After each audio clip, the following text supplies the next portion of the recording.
হরে কৃষ্ণ।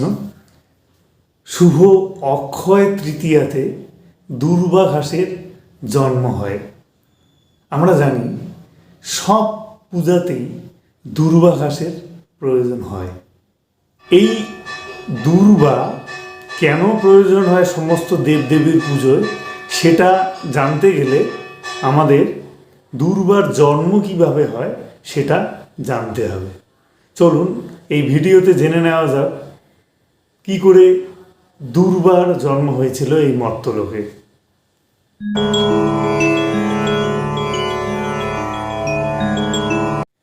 পুরাণে কথিত আছে যে দুর্বাসুর নামে এক বিষ্ণু ভক্ত অসুর ছিলেন। সেই অসুরের বাবা, মা এবং ভাই এরা ছিলেন বিষ্ণু বিদ্বেষী। দুর্বাসুরের বাবা এবং ভাই দেবতাদের হাতে মারা যান। দুর্বাসুরের মা বিষ্ণু বিদ্বেষী ছিলেন। দুর্বাসুরের মা দেবরাজ্য ধ্বংস এবং দেবতাদের মৃত্যু চাইতেন। মা দুর্বাসুরকে তাই ত্রিদেবের তপস্যা করতে বললেন এবং অমরত্বের বর নিয়ে ত্রিভুবন জয় করার আদেশ দিলেন। দুর্বাসুর যেহেতু একজন বিষ্ণু ভক্ত ছিলেন, তাই তিনি ভাবলেন এটি ভারী অন্যায়, এটি করা তার ঠিক হবে না। কিন্তু এদিকে তার মায়ের আদেশ অবশ্যই তাকে পালন করতে হবে। তাই ইচ্ছে না থাকলেও তিনি এক গহন জঙ্গলে গিয়ে হাজার হাজার বছর তপস্যা করতে শুরু করলেন। তপস্যার ফলে তার শরীরের মাংস খসে পচে গেল। শরীরের পচা গলা মাংস উইপোকা সহ অন্যান্য পোকা খেয়ে ফেলল।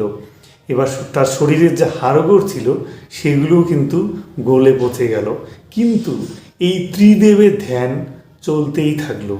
এদিকে দেবতারা ভাবল, যদি দুর্বাসুর তার তপস্যায় সফল হন এবং তপস্যায় সিদ্ধিলাভ করে যদি অমরত্বের বর লাভ করেন, তাহলে তাদের সর্বোচ্যুত হতে হবে। তাই তারা বিভিন্নভাবে তার ধ্যান ভাঙার চেষ্টা করলেন। কখনো বা অপ্সরাদের পাঠিয়ে দিয়ে তার ধ্যান ভাঙার চেষ্টা করলেন, কিন্তু দুর্বাসুরের ধ্যান কিছুতেই ভাঙল না। তিনি ধ্যান করছেন, ত্রিদেবের ধ্যান করছেন। তার সেই তপস্যায়, তার সেই কঠোর তপস্যায় একদিন ত্রিদেব তার সামনে এসে হাজির হলেন এবং ব্রহ্মা তার কমণ্ডলু থেকে জল ছিটিয়ে তাকে পূর্বের রূপ দান করলেন। এবার তিনি পূর্বের রূপ ফিরে পেয়ে সঙ্গে সঙ্গে দেবতাদের বললেন যে আপনাদের দর্শন পেয়ে আমি ধন্য হলাম। এবার ত্রিদেব অর্থাৎ ব্রহ্মা, বিষ্ণু, মহেশ্বর দুর্বাসুরের কাছে বর প্রার্থনা করতে বললেন। দুর্বাসুর তখন দেবতাদের সম্মুখে বললেন যে আপনারা তো সবই জানেন, আমি ধ্যান করছি আমার মায়ের আদেশে এবং মা আমাকে অমরত্বের বর লাভ করতে বলেছে আপনাদের কাছ থেকে। কিন্তু আমি জানি এটা অন্যায়, আর আমি যদি অমরত্বের বর লাভ করি তাহলে এই বর দিয়ে আমার মা অনেক অনেক খারাপ কাজ করাবেন, কিন্তু আমি সেটা কোনো মতেই চাইছি না। তাই প্রভু, আপনারা আমায় এমন বর দিন যাতে আমি অমরও থাকব এবং আমার দ্বারা কোনো ক্ষতিও হবে না, আবার মায়ের আদেশও আমার পূর্ণ হবে, আর আমি যেন সারাটা জীবন আপনাদের সেবায় লাগতে পারি। এই কথা শুনে ত্রিদেব অর্থাৎ ব্রহ্মা, বিষ্ণু, মহেশ্বর এরা ভীষণ খুশি হলেন এবং বললেন তথাস্তু, যাও তুমি মর্তলোকে গিয়ে দুর্বা রূপে জন্মগ্রহণ করো এবং সেই দুর্বা শুধু ব্রহ্মা, বিষ্ণু, মহেশ্বর নয়, শুধু ত্রিদেব নয়, সমস্ত দেবতার প্রিয় বস্তু হবে তুমি, এবং তুমি এইভাবে সকল দেব দেবতাদের সেবা করতে পারবে।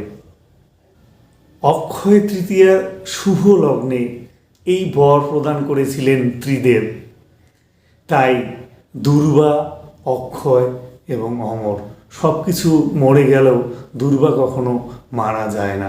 এবং আমরা জানি এই যে আমরা বিভিন্ন শুভকর্মে আশীর্বাদ করি তাতে কিন্তু দুর্বা ব্যবহার করা হয়। এবং এই দুর্বার যে 3টি পাতা, এই তিনটি পাতা ত্রিদেবের প্রতীক, ব্রহ্মা বিষ্ণু মহেশ্বর। এবং ব্রহ্মা বিষ্ণু মহেশ্বর ছাড়া কোনো পুজোই হয় না, সমস্ত পুজোতেই কিন্তু এই তিন দেবের আরাধনা করা হয়। এবং সেই সাথে দুর্বারও কিন্তু সমস্ত পুজোতে ব্যবহার করা হয়। এইভাবেই দুর্বা সমস্ত পুজোতেই ব্যবহার হয়ে আসছে। হরে কৃষ্ণ।